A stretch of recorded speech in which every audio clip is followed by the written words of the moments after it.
আমার সঙ্গে রয়েছেন কাজী মাসুম আক্তার, অনলাইনে রয়েছেন তিনি। এই জন্য কাজীদা আপনাকে আজকে আমি আমন্ত্রণ জানিয়েছি। বন্দে মাতরম গাইতে কখনো কোনো সমস্যা মনে হয়েছে, কখনো মনে হয়েছে ইতস্তত বোধ হয়েছে?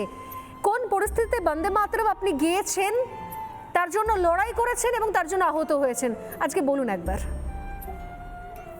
না, বন্দে মাতারম স্বর্ণালী, তুমি একটু আগে বন্দে মাতারমের বিভিন্ন স্তোত্রগুলো সুললিত কণ্ঠে আবৃত্তি করছিলে, গাইছিলে, শরীরে কাঁটা দিচ্ছিল। এক গভীর মমত্ববোধ, ভালোবাসা, দেশপ্রেম, মানবতা জাগ্রত হচ্ছিল। রাইট, জাগ্রত হচ্ছিল। সেখানে ধর্ম, জাতি, বর্ণ সব একাকার হয়ে যায়। শুধু বেঁচে থাকে ভারত মাতা, ভারতবাসী, দেশভক্তি।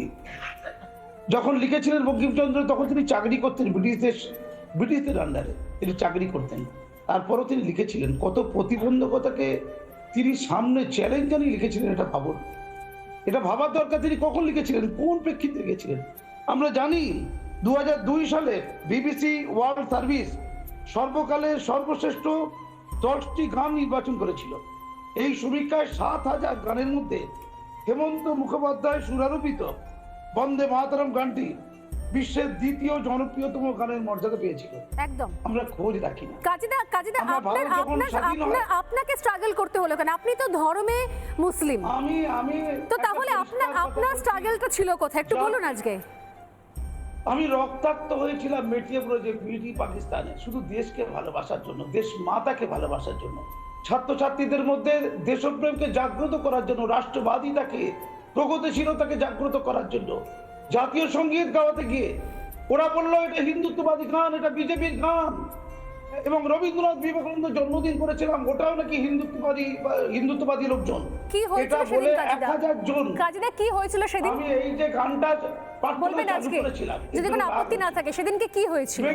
মেটিয়াপুরের মাদ্রাসায়, মেটিয়াপুরের একটি মাদ্রাসা, তখন আমি একটা সরকারি মাদ্রাসা, সরকারি টাকায় চলা মাদ্রাসার হেডমাস্টার ছিলাম। আচ্ছা, আমি চালু করতে গিয়ে, এটা তো গোটা ওয়ার্ল্ডে নিউজ হচ্ছে, শুধু ভারতবর্ষে না, ভারতের বাইরেও 1000 লোক ঘিরে ধরেছিল, 1000 আমাকে হত্যা করবে। এটা নাকি হিন্দুত্ববাদী গান। আমি নাকি মেটিয়াপুরকে অপবিত্র করেছি, আমি নাকি মাদ্রাসাকে অপবিত্র করেছি। 12 জন পুলিশ অফিসার সামনে, চোখের সামনে, মাথায় লোহার রড। আমি ফসিল ওই রিয়া করে বেঁচে আছি। এ এক আশীর্বাদ বলতে পারেন, বেঁচে থাকার আশীর্বাদ। আমি পরিষ্কার করে একটা কথা বলতে চাই, স্কুলের প্রার্থনা সভায় যদি খুব ভুল না করে আপনি সেই সময়তে রক্তাক্ত হয়েছিলেন কাজী সাহেব। আমি কোমায় চলে গিয়েছিলাম, আমি হসপিটালাইজ হয়েছিলাম, মৃত্যু মুখে পড়েছিলাম। আমার ফসিল হওয়ার কথা ছিল, আমি বেঁচে আছি। এটা সৌভাগ্য, এটা একটা আশীর্বাদ। দেশ সম্মান দিয়েছে, রাজ্য সম্মান দিয়েছে। অপরাধীদের শাস্তি হয়নি এখনো, অপরাধীরা জামিনে ঘুরে বেড়াচ্ছে, অনেকের বিরুদ্ধে ওয়ারেন্ট হয়েছে। সরকার পদক্ষেপ নেয়নি। মাননীয় বলেছেন যে আপনার চাকরি কি করতে হবে। আমি এই জায়গা থেকে আসবো।